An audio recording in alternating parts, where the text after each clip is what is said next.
نؤكد التزامنا بالانفتاح على محيطنا الجهوي، وخاصة جوارنا المباشر في علاقاتنا بالشعب الجزائري الشقيق.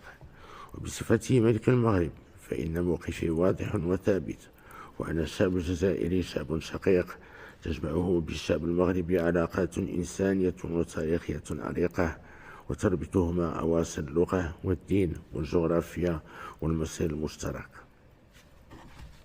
لذلك حرصت دوما على مد اليد لأشقائنا في الجزائر، وعبرت على استعداد المغرب لحوار صريح ومسؤول، حوار أخوي وصادق حول مختلف القضايا العالقة بين البلدين. وإن التزامنا الراسخ باليد الممدودة لأشقائنا في الجزائر نابع من إيماننا بوحدة شعوبنا وقدرتنا سويا على تجاوز هذا الوضع المؤسف.